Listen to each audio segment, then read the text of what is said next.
ابو موسیٰ اشعری رضی اللہ عنہ نے بیان کیا کہ نبی کریم صلی اللہ علیہ وسلم نے فرمایا تکلیف دہ بات سن کر اللہ سے زیادہ صبر کرنے والا کوئی نہیں ہے۔ کم بخت مشرک کہتے ہیں کہ اللہ اولاد رکھتا ہے اور پھر بھی وہ انہیں معاف کرتا ہے اور انہیں روزی دیتا ہے۔ صحیح بخاری حدیث نمبر 7378۔ عبداللہ بن عمر رضی اللہ عنہ نے بیان کیا کہ نبی کریم صلی اللہ علیہ وسلم نے فرمایا غیب کی 5 کنجیاں ہیں جنہیں اللہ کے سوا اور کوئی نہیں جانتا، اللہ کے سوا اور کوئی نہیں جانتا۔ کہ رحم مادر میں کیا ہے اللہ کے سوا اور کوئی نہیں جانتا، کہ کل کیا ہوگا اللہ کے سوا اور کوئی نہیں جانتا، کہ بارش کب آئے گی اللہ کے سوا اور کوئی نہیں جانتا، کہ کس جگہ کوئی مرے گا اور اللہ کے سوا کوئی نہیں جانتا، کہ قیامت کب قائم ہوگی۔ صحیح بخاری حدیث نمبر 7379۔ عائشہ رضی اللہ عنہا نے بیان کیا کہ اگر تم سے کوئی یہ کہتا ہے کہ محمد صلی اللہ علیہ وسلم نے اپنے رب کو دیکھا تو وہ غلط کہتا ہے، کیونکہ اللہ تعالیٰ اپنے بارے میں خود کہتا ہے کہ نظریں اس کو دیکھ نہیں سکتی، اور جو کوئی کہتا ہے کہ حضرت صلی اللہ علیہ وسلم غیب جانتے تھے تو غلط کہتا ہے، کیونکہ خداوند تعالیٰ خود کہتا ہے کہ غیب کا علم اللہ کے سوا اور کسی کو نہیں۔ صحیح بخاری حدیث نمبر 7380۔ عبداللہ رضی اللہ عنہ نے بیان کیا کہ ہم ابتدائے اسلام میں رسول اللہ صلی اللہ علیہ وسلم کے پیچھے نماز پڑھتے تھے اور کہتے تھے السلام علی اللہ، تو حضرت صلی اللہ علیہ وسلم نے ہم سے فرمایا کہ اللہ تو خود ہی السلام ہے، البتہ اس طرح کہا کرو التحیات للہ والصلوات وطیبات والسلام علیک ایھا النبی ورحمۃ اللہ وبرکاتہ، السلام علینا وعلی عباد اللہ الصالحین، اشہد ان لا الہ الا اللہ اشہد ان محمدا عبدہ ورسولہ۔ صحیح بخاری حدیث نمبر 7381۔ حضرت ابو ہریرہ رضی اللہ عنہ نے بیان کیا کہ نبی کریم صلی اللہ علیہ وسلم نے فرمایا اللہ قیامت کے دن زمین کو اپنی مٹھی میں لے لے گا اور آسمان کو اپنے دائیں ہاتھ میں لپیٹ لے گا، پھر فرمائے گا میں بادشاہ ہوں، کہاں ہیں زمین کے بادشاہ؟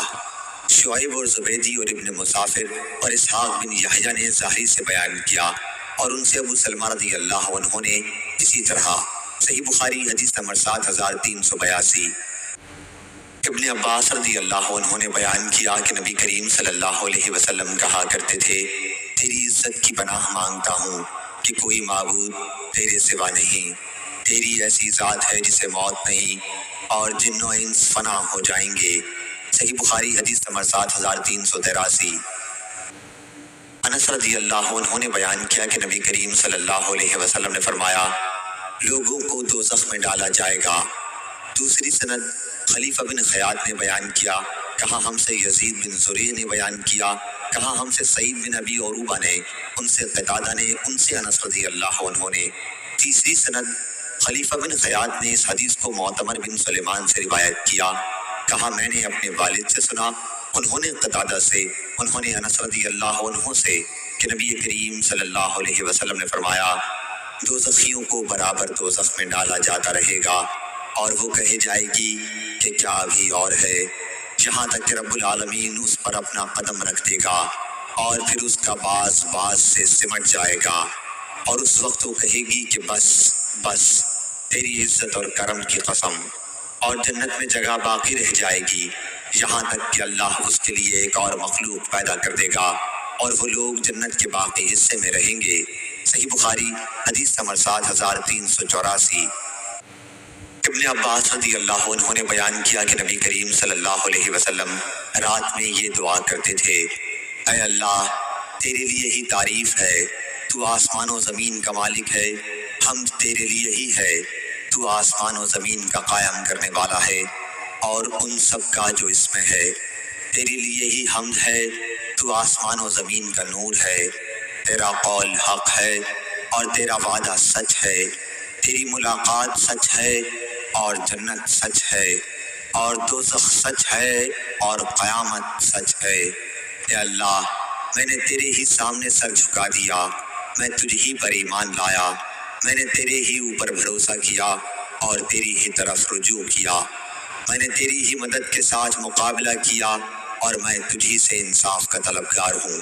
بس تو میری مغفرت کر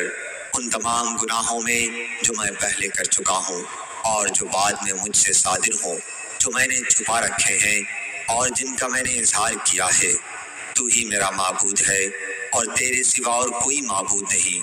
اور ہم سے ثابت بن محمد نے بیان کیا اور کہا کہ ہم سے سفیان ثوری نے پھر یہی حدیث بیان کی، اور اس میں یوں ہے کہ تو حق ہے